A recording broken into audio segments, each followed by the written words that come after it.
ಹನುಮಗಿರಿಯ ಕೋದಂಡರಾಮ ಪಂಚಮುಖಿಯ ಆಂಜನೇಯ ಕ್ಷೇತ್ರದಲ್ಲಿ ಬ್ರಹ್ಮಕಲಶೋತ್ಸವವು ಏಪ್ರಿಲ್ 9ರಿಂದ 12ರ ತನಕ ಹೊಸ ಕಲ್ಪನೆಯೊಂದಿಗೆ ಸಮಾಜಕ್ಕೆ ಸಂದೇಶ ಸಾರುವ ಕಾರ್ಯಕ್ರಮಗಳೊಂದಿಗೆ ವಿಶಿಷ್ಟ ರೀತಿಯಲ್ಲಿ ನಡೆಯಲಿದ್ದು ಬ್ರಹ್ಮಕಲಶೋತ್ಸವದ ಸಕಲ ಸಿದ್ಧತೆಗಳು ನಡೆದಿದೆ ಎಂದು ಬ್ರಹ್ಮಕಲಶೋತ್ಸವ ಸಮಿತಿಯ ಅಧ್ಯಕ್ಷ ನಳಿನ್ ಕುಮಾರ್ ಕಟೀಲ್ ಅವರು ಮಂಗಳವಾರ ಹನುಮಗಿರಿ ಕ್ಷೇತ್ರದಲ್ಲಿ ಸುದ್ದಿಗೋಷ್ಠಿ ನಡೆಸಿ ಮಾಹಿತಿಯನ್ನ ನೀಡಿದರು. ಬ್ರಹ್ಮಕಲಶೋತ್ಸವದ ಹಿನ್ನೆಲೆಯಲ್ಲಿ ಹೊಸ ಗೋಪುರ ರಚನೆ, ಪಂಚಮುಖಿ ಆಂಜನೇಯ ಮತ್ತು ಕೋದಂಡ ದೇವರ ಪೀಠಗಳಿಗೆ ಹಿತ್ತಾಳೆಯ ಕವಚ, ಸುಂದರ ವನ ನಿರ್ಮಾಣ ಕಾರ್ಯಗಳು ನಡೆದಿದ್ದು ಏಪ್ರಿಲ್ 10ರಂದು ರಾಜ್ಯಪಾಲ ತಾವರ್ಚಂದ್ ಗೆಹ್ಲೋಟ್ ಅವರು ಉದ್ಘಾಟಿಸಲಿದ್ದಾರೆ. ರಾಮಚಂದ್ರಾಪುರ ಮಠದ ರಾಘವೇಶ್ವರ ಭಾರತಿ ಸ್ವಾಮೀಜಿ ಉಪಸ್ಥಿತರಿರುವರು. ಪೇಜಾವರ ಮಠದ ವಿಶ್ವಪ್ರಸನ್ನ ತೀರ್ಥ ಸ್ವಾಮೀಜಿ ಯಾಗಶಾಲೆ ಉದ್ಘಾಟಿಸಲಿದ್ದಾರೆ ಎಂದರು.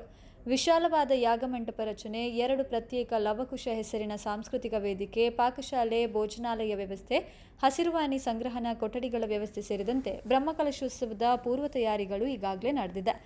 ಏಪ್ರಿಲ್ 8ರಂದು ಬೆಳಿಗ್ಗೆ ಉಗ್ರಾಣ ಮುಹೂರ್ತ ನಡೆಯಲಿಕ್ಕಿದೆ. ಸಂಜೆ 3 ಗಂಟೆಗೆ ಪುತ್ತೂರಿನ ಮಹಾಲಿಂಗೇಶ್ವರ ದೇವಾಲಯದಿಂದ ದರ್ಬೆ ತನಕ ಅದ್ದೂರಿಯಾಗಿ ಹಸಿರುವಾನಿ ಹೊರೆಕಾಣಿಕೆ ಮೆರವಣಿಗೆ ನಡೆಯಲಿಕ್ಕಿದೆ. ಬಳಿಕ ಅಲ್ಲಿಂದ ವಾಹನ ಜಾಥದ ಮೂಲಕ ಹನುಮಗಿರಿಗೆ ಹಸಿರುವಾನಿ ಕೊಂಡೊಯ್ದು ಸಮರ್ಪಿಸಲಾಗುತ್ತೆ. ಪ್ರಸ್ತುತ ಗ್ರಾಮ ಪರ್ಯಟನೆ ಮಾಡ್ತಾ ಇರುವ ಶ್ರೀರಾಮ ಹನುಮಜ್ಯೋತಿ ರಥಯಾತ್ರೆ ಏಪ್ರಿಲ್ 9ರಂದು ಸಂಜೆ 3 ಗಂಟೆಗೆ ಹನುಮಗಿರಿ ಪ್ರವೇಶಿಸಲಿದ್ದು, ಈಶ್ವರಮಂಗಲ ಪಂಚಲಿಂಗೇಶ್ವರ ದೇವಾಲಯದಿಂದ ಹನುಮಗಿರಿ ತನಕ ಅದ್ದೂರಿ ರಥಯಾತ್ರೆ ಮೆರವಣಿಗೆ ನಡೆಯಲಿಕ್ಕಿದೆ. ಏಪ್ರಿಲ್ 11ರಂದು ಶ್ರೀರಾಮ ತಾರಕ ಯಾಗ ನಡೆಯಲಿಕ್ಕಿದೆ. 12ರಂದು ಬೆಳಿಗ್ಗೆ ಕೋದಂಡರಾಮ ಮತ್ತು ಪಂಚಮುಖಿ ಆಂಜನೇಯ ದೇವರ ಪ್ರತಿಷ್ಠೆ, ಪರಿವಾರ ದೇವರ ಪ್ರತಿಷ್ಠೆ, ಬ್ರಹ್ಮಕಲಶಾಭಿಷೇಕ ನಡೆಯಲಿಕ್ಕಿದೆ. ರಾತ್ರಿ ದೇವರ ಉತ್ಸವ ಬಲಿ, ದರ್ಶನ ಬಲಿ, ಬಟ್ಟಲು ಕಾಣಿಕೆ, ಪ್ರಸಾದ ವಿತರಣೆಯೊಂದಿಗೆ ಬ್ರಹ್ಮಕಲಶೋತ್ಸವ ಕಾರ್ಯಕ್ರಮ ಸಂಪನ್ನಗೊಳ್ಳಲಿಕ್ಕಿದೆ. ಬ್ರಹ್ಮಕಲಶೋತ್ಸವದಲ್ಲಿ ವಿವಿಧ ಪೀಠಾಧಿಪತಿಗಳು, ಸಾಧು ಸಂತರು, ಮಠಾಧೀಶರು, ರಾಜವಂಶಸ್ಥರು ಭಾಗವಹಿಸಲಿಕ್ಕಿದ್ದಾರೆ. ಪ್ರತಿದಿನ ಬೆಳಗ್ಗಿನಿಂದ ರಾತ್ರಿ ತನಕ ವಿವಿಧ ಕಲಾ ತಂಡಗಳಿಂದ ಸಾಂಸ್ಕೃತಿಕ ಕಾರ್ಯಕ್ರಮ, 300 ಭಜನಾ ತಂಡಗಳಿಂದ ಭಜನಾ ಕಾರ್ಯಕ್ರಮ ನಿರಂತರವಾಗಿ ನಡೆಯಲಿಕ್ಕಿದೆ ಎಂದು ಮಾಹಿತಿ ನೀಡಿದರು. ಸುದ್ದಿಗೋಷ್ಠಿಯಲ್ಲಿ ಕ್ಷೇತ್ರದ ಆಡಳಿತ ಧರ್ಮದರ್ಶಿ ನನ್ಯ ಅಚ್ಯುತ ಮುಟ್ಟೆತಾಯ, ಸ್ವಾಗತ ಸಮಿತಿ ಅಧ್ಯಕ್ಷ ರವೀಶ್ ಪಡುಮಲೆ, ಬ್ರಹ್ಮಕಲಶೋತ್ಸವ ಸಮಿತಿ ಉಪಾಧ್ಯಕ್ಷರಾದ ಸಾಜಾ ರಾಧಾಕೃಷ್ಣ ಹಾಲ್ವಾ, ಮುರುಡೇಕೃಷ್ಣ ಹಂಸದಡ್ಕ, ಬುಡಿಯಾ ರಾಧಾಕೃಷ್ಣ ರೈ, ರವಿಕಿರಣ್ ಶೆಟ್ಟಿ ಬೆದ್ರಾಡಿ, ಶಶಿಕುಮಾರ್ ರೈ ಬೊಳ್ಳಿಯೊಟ್ಟು, ಶ್ರೀರಾಮಪಕಲ ಕರ್ನೂರು ಗುತ್ತು, ಪ್ರಧಾನ ಕಾರ್ಯದರ್ಶಿಗಳಾದ ಆರ್.ಸಿ. ನಾರಾಯಣ ರೇಂಜ, ನಹುಷಾ ಪಳ್ನೀರು ಹಾಜರಿದ್ದರು. ಗಾರ್ಡನ್ ನಿರ್ಮಾಣ ಆಗಿದೆ. ಇದೆಲ್ಲವನ್ನ ಲೋಕಾರ್ಪಣೆ ಅವರು ಮಾಡ್ತಾರೆ. ಈಗದ ಪ್ರಕಾರ 11:30 ಗಂಟೆಗೆ 11:30 ಗಂಟೆಗೆ ಅವ್ರು ಬರ್ತಾರೆ. 12:30 ಗಂಟೆವರೆಗೆ ಇರ್ತಾರೆ. ಇಲ್ಲಿ ಒಂದು ಲೋಕಾರ್ಪಣೆ ಮಾಡ್ತಾರೆ. ಲೋಕಾರ್ಪಣೆ ಮಾಡಿ ದೇವರ ದರ್ಶನ ಮಾಡ್ತಾರೆ. ದೇವರ ದರ್ಶನ ಮಾಡಿ ಯಾಗಶಾಲೆಗೆ ಹೋಗ್ತಾರೆ. ಯಾಗಶಾಲೆಯಲ್ಲಿ ಪೇಜಾವರ ಸ್ವಾಮಿಗಳು ಬೆಳಿಗ್ಗೆ ಬಂದಿರ್ತಾರೆ. 9ನೇ ತಾರೀಕು ನಮ್ಮ ರಾಮ ಜಪ ಯಾಗದ ಕಾರ್ಯಗಳು ಪ್ರಾರಂಭ ಆಗ್ತದೆ. 10ನೇ ತಾರೀಕು ಆವತ್ತು ದೀಪ ಬೆಳಗಿ ಆ ಯಾಗಕುಂಡದಲ್ಲಿ ಅಗ್ನಿಯನ್ನು ಇದು ಮಾಡಿಸ್ಕೊಂಡು ಪೇಜಾವರ ಸ್ವಾಮಿಗಳು ಆ ಯಾಗಶಾಲೆಯ ಉದ್ಘಾಟನೆಯನ್ನು ಮಾಡ್ತಾರೆ. ಯಾಗಶಾಲೆಯ ಎಲ್ಲವನ್ನು ವೀಕ್ಷಣೆ ಮಾಡಿ ರಾಜ್ಯಪಾಲರು ಯಾಗಶಾಲೆಯ ಪಕ್ಕದಲ್ಲಿರ್ತಕ್ಕಂಥ ವೇದಿಕೆಯನ್ನು ನಿರ್ಮಾಣ ಆಗ್ತದೆ. ಆ ವೇದಿಕೆಯಲ್ಲಿ ಸಂದೇಶವನ್ನು ಕೊಡ್ತಾರೆ. ಧರ್ಮ ಸಂದೇಶವನ್ನು ಅವತ್ತು ರಾಘವೇಶ್ವರ ಸ್ವಾಮಿಗಳು ಕೊಡ್ತಾರೆ. ಪೇಜಾವರ ಸ್ವಾಮಿಗಳು ಅದಕ್ಕಿಂತ ಮುಂಚೆ ಕೊಟ್ಟು ಹೋಗಿರ್ತಾರೆ. ಗವರ್ನರ್ ಮತ್ತೊಂದು ಸಂದೇಶವನ್ನು ಕೊಟ್ಟು ಉದ್ಘಾಟನೆ ಮಾಡಿ ಅವರು ತೆರಳ್ತಾರೆ. ಇದು 10ನೇ ತಾರೀಕು. 11ನೇ ತಾರೀಕಿನ ದಿವಸ ನಮ್ಮ ಪೂರ್ಣ ಯಾಗದ ಪೂರ್ಣಾಹುತಿ. ಆವತ್ತು ಸುಮಾರು ಈಗ ನಾವೇನು ಹೇಳಿದ್ದೇವೆ ಮಂತ್ರ ದೀಕ್ಷೆಯನ್ನು ತಗೊಂಡವರು ಸುಮಾರು ಈಗಾಗಲೇ 13,000 ಸಂಖ್ಯೆ ಲೆಕ್ಕ ಸಿಕ್ಕಿದೆ. ಇನ್ನೆಷ್ಟು ನಮ್ಗೆ ಗೊತ್ತಿಲ್ಲ. ಈ 13,000 ಜನ ದಂಪತಿ ಸಮೇತ ಬರಬೇಕು ಅಂತ ವಿನಂತಿ ಮಾಡಿದರು. ಅವರು ಬೆಳಗ್ಗೆ ಸಂಕಲ್ಪ ಕೂತ್ಕೊಳ್ತಾರೆ 7 ಗಂಟೆಗೆ. ಆವತ್ತು 10 ಕುಂಡಗಳಲ್ಲಿ ಯಾಗ ನಡೀತದೆ. ಆ ಯಾಗ ಆದಮೇಲೆ ಪೂರ್ಣಾಹುತಿ ನಡೀತದೆ. ಪೂರ್ಣಾಹುತಿ ಆದಮೇಲೆ ಈ ಯಾಗ ಸಂಕಲ್ಪಕ್ಕೆ ಕೂತವರು ಆಹುತಿಯನ್ನು ಹಾಕಿದ ಮೇಲೆ ಪೂರ್ಣಾಹುತಿಯೊಂದಿಗೆ ಸಮಾಪನಗೊಳ್ಳುತ್ತದೆ ಯಾಗ. ರಾಮಜ್ಯೋತಿ 9ನೇ ತಾರೀಕಿಗೆ ಸಮಾಪ್ತಿ ಆಗ್ತದೆ. ರಾಮ ಜಪ ಯಾಗ 11ನೇ ತಾರೀಕು ಮಧ್ಯಾಹ್ನ 1 ಗಂಟೆಗೆ ಸಮಾಪ್ತಿ ಆಗ್ತದೆ. ಅಲ್ಲಿಗೆ ನಮ್ಮ ಯಾಗ ನಾರಿಕೇಳ ಸಮರ್ಪಣೆ, ರಾಮಜ್ಯೋತಿ ಮತ್ತು ರಾಮ ಜಪ ಇದರ ಸಮಾಪನಗೊಳ್ಳುತ್ತದೆ 11ನೇ ತಾರೀಕು. 12ನೇ ತಾರೀಕಿಗೆ ಬ್ರಹ್ಮಕಲಶದ ಕಾರ್ಯಗಳು ಅದು 9ಕ್ಕೆ ಪ್ರಾರಂಭ ಆಗ್ತದೆ. 8ಕ್ಕೆ 8ನೇ ತಾರೀಕಿಂದ 12ನೇ ತಾರೀಕಿನವರೆಗೆ ಮೇಲೆ ರಾಮ ಮತ್ತು ಹನುಮಂತನ ಸಾನ್ನಿಧ್ಯದಲ್ಲಿ ಬ್ರಹ್ಮಕಲಶದ ಪೌರೋಹಿತ್ಯ ಕಾರ್ಯಗಳು ಆಗಮಶಾಸ್ತ್ರೋಕ್ತವಾಗಿ ಕುಂಟಾರ್ ರವಿಸ್ತಂತ್ರಿಯವರ ನೇತೃತ್ವದಲ್ಲಿ ನಡೀತಾ ಇರ್ತದೆ. 12ನೇ ತಾರೀಕು ಬ್ರಹ್ಮಕಲಶಗಳು ಪೂರ್ಣ ಆಗ್ತದೆ. ರಾತ್ರಿ ಉತ್ಸವ ಇದೆ.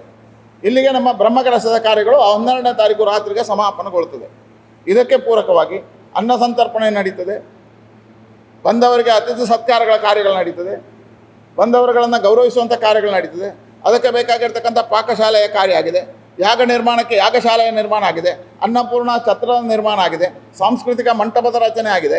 ಇನ್ನು ಬಾಕಿ ಉಳಿದ ರಾಮ ಮತ್ತು ಭಾರತ ಮಾತೆ ಎದುರು ಮಂಟಪಗಳು ಕಾರ್ಯಗಳು ನಡೀತಾ ಇದ್ದಾವೆ.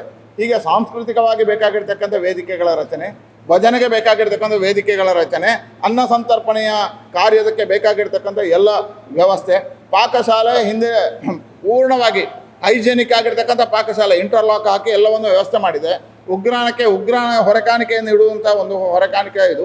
ಸಾಂಸ್ಕೃತಿಕವಾಗಿ ಆಳ್ವರ ನೇತೃತ್ವದಲ್ಲಿ ಈಗ ರಂಗಮಂಟಪದ ನಿರ್ಮಾಣ ಆಗುತ್ತೆ, ಅದು ರಚನೆ ಆಗುತ್ತೆ. ಹೀಗೆ ಒಂದು ಸುಂದರವಾಗಿರ್ತಕ್ಕಂಥ ಪ್ರಾಂಗಣದ ರಚನೆ ಈ ಬ್ರಹ್ಮಕಲಶಕ್ಕೋಸ್ಕರ ವ್ಯವಸ್ಥೆಗಳಾಗಿದ್ದಾವೆ. ಮೂರನೇದು, ಇವತ್ತು ಭಾಳ ವಿಶಿಷ್ಟವಾಗಿರ್ತಕ್ಕಂಥ ಕಾರ್ಯಗಳನ್ನು ಜೋಡಣೆ ಮಾಡಿರುವಂಥ ಇದು ಧಾರ್ಮಿಕ ಸಭೆಗಳಿಲ್ಲ. ಆದರೆ ರಾಜ್ಯಪಾಲರು ಬರ್ತಾರೆ, ಸಂದೇಶ ಕೊಡ್ತಾರೆ, ಅಲ್ಲಿ ಸ್ವಾಮಿಗಳು ಬರ್ತಾರೆ, ಸಂದೇಶ ಕೊಡ್ತಾರೆ. ಈಗಾಗಲೇ ನಾವು ವಿನಂತಿ ಮಾಡಿದೆವು, ಈ ರಾಜ್ಯದ ಈ ಜಿಲ್ಲೆಯ ಪ್ರತಿಷ್ಠಿತ ಎಲ್ಲ ಪ್ರಮುಖರನ್ನು, ಧಾರ್ಮಿಕ ನೇತಾರರನ್ನು, ಆಡಳಿತ ಮುಕ್ತೇಶ್ವರಗಳನ್ನು, ರಾಜ ಪರಂಪರೆಯಲ್ಲಿರ್ತಕ್ಕಂಥ ರಾಜರುಗಳನ್ನು, ಹೀಗೆ ಎಲ್ಲರನ್ನ ಕರೆದಿದ್ದೇವೆ. ಆಹ್ವಾನ ಪತ್ರಿಕೆಯನ್ನು ಗೌರವಪೂರ್ವಕ ಕಳಿಸ್ಕೊಟ್ಟಿದೆ. ಅವರೆಲ್ಲರನ್ನು ವಿನಂತಿ ಮಾಡಿದ್ವಿ. ಇದರ ಪ್ರಕಾರ ಈಗ ಬಂದಿರುವಂಥ ಮಾಹಿತಿ ಪ್ರಕಾರ ಕಂಚಿ ಕಾಮಕೋಟಿ ಸ್ವಾಮಿಗಳಿರ್ತಾರೆ, ರಾಘವೇಶ್ವರ ಸ್ವಾಮಿಗಳಿರ್ತಾರೆ, ಬೇಜಾವರ ಸ್ವಾಮಿಗಳಿರ್ತಾರೆ, ಬೇಜಾವರ ಸ್ವಾಮಿಗಳಿರ್ತಾರೆ, ಸುಬ್ರಹ್ಮಣ್ಯ ಮಠಾಧೀಶರು ಇರ್ತಾರೆ, ಎಡನೀರು ಮಠಾಧೀಶರು ಇರ್ತಾರೆ, ಕನ್ಯಾಡಿ ಸ್ವಾಮಿಗಳು ಬರ್ತಾರೆ, ಒಡಿಯೂರು ಸ್ವಾಮಿಗಳು ಬರ್ತಾರೆ. ಹೀಗೆ ನಮ್ಮ ಜಿಲ್ಲೆಯ ಎಲ್ಲ ಪ್ರಮುಖ ಸ್ವಾಮಿಗಳು, ರಾಜ್ಯದ ಅಂತಾರಾಜ್ಯ ಮಟ್ಟದ ಕಾಂಚಿ ಕಾಮಕೋಟಿ ಸ್ವಾಮಿಗಳು ಪ್ರಥಮ ಬಾರಿಗೆ ಬರ್ತಾ ಇದ್ದಾರೆ, ಅವರು ಬರ್ತಾರೆ. ಶೃಂಗೇರಿ ಸ್ವಾಮಿಗಳನ್ನು ವಿನಂತಿಸಿದ್ದೇವೆ. ಹೀಗೆ ಬೇರೆ ಬೇರೆ ಮಠದ ಜಗದ್ಗುರುಗಳು, ಪೀಠಾಧಿಪತಿಗಳು, ಮಠಾಧೀಶರು, ಸಾಧರು, ಸಂತರು, ನಾನು ಸ್ಪಷ್ಟಪಡಿಸಿದ್ದೇನೆ. ನಾನು ಪೀಠಾಧಿಪತಿಗಳು, ಮಠಾಧಿಪತಿಗಳು, ಸಾಧುಗಳು, ಸಂತರು, ಜಗದ್ಗುರುಗಳು ಮತ್ತು ಮಹಂತರು, ಇಷ್ಟು ಜನ ಬರ್ತಾರೆ. ಇದು ಧಾರ್ಮಿಕ ಪ್ರಮುಖರಲ್ಲಿ.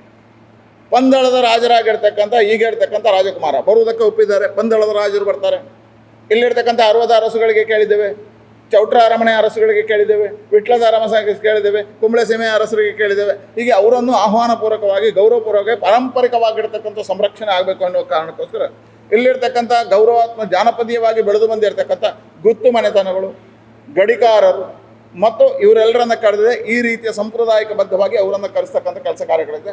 ಸಾಮಾನ್ಯರ ಎಲ್ಲ 60 ಗ್ರಾಮದ ಎಲ್ಲ ಮನೆಗಳಿಗೆ ನಮ್ಮ ಸಮಿತಿಯವರು ಮನೆಗಳಿಗೆ ಕಾಗದವನ್ನು ತಲುಪಿಸಿದ್ದಾರೆ. ಜಾತಿ, ಮತ, ಪಂಥ, ಪಂಗಡ ಮೀರಿ ಕಾಗದಗಳನ್ನು ಕಳಿಸಿಕೊಟ್ಟಿದ್ದಾರೆ. ಹೀಗೆ ಒಂದು ವಿಶಿಷ್ಟ ರೀತಿಯಲ್ಲಿ ವಿಶೇಷವಾಗಿರ್ತಕ್ಕಂಥ ಬ್ರಹ್ಮಕಲಶಗಳ ಜೊತೆಗೆ ಸಂದೇಶಗಳನ್ನು ಸಾರ್ತಕ್ಕಂಥ 5 ದಿನಗಳ ಕಾರ್ಯಕ್ರಮಕ್ಕೆ ಇಡೀ ಸಾರ್ವಜನಿಕರನ್ನು ನಾವು ಆಹ್ವಾನಿಸ್ತೇವೆ. ವಿಶೇಷವಾಗಿ ಮಾಧ್ಯಮದ ನಿಮ್ಮನ್ನೂ ಕರೀತಾ ಇದ್ದೇವೆ. ನಿಮ್ಮೆಲ್ಲರ ತಂಡದ ಜೊತೆ ಇರಬೇಕು, ನೀವು ಇದಕ್ಕೆ ಜೊತೆ ಬರಬೇಕು. ಜೊತೆಗೆ ನಿಮ್ಮ ಮುಖೇನವಾಗಿ ಸಮಾಜದ ಎಲ್ಲ ಬಂಧುಗಳನ್ನು ಆಹ್ವಾನಿಸ್ತೇವೆ. ಅವರು 11, 12 ದಿವಸ ಇರ್ತಾರೆ. ಸಭಾಂಗಣ ಇದೆ, ಅನ್ನಛತ್ರ ಇದೆ, ನಿರಂತರ ಅನ್ನದಾನ ನಡೀತದೆ, ಅತಿಥಿ ಗೃಹಗಳಿದ್ದಾವೆ, ಶೌಚಾಲಯಗಳಿದ್ದಾವೆ, ಇಲ್ಲಿಂದ ನಡೆಸ್ತಕ್ಕಂಥ ಗೋಶಾಲೆ ಇದೆ. ಇದೆಲ್ಲವೂ ಈಗಾಗಲೇ ಇದೆ. ಅದನ್ನು ರಿನಿವೇಷನ್ ಮಾಡ್ತಕ್ಕಂಥ ಕೆಲಸ ಕಾರ್ಯಗಳಾಗಿದೆ.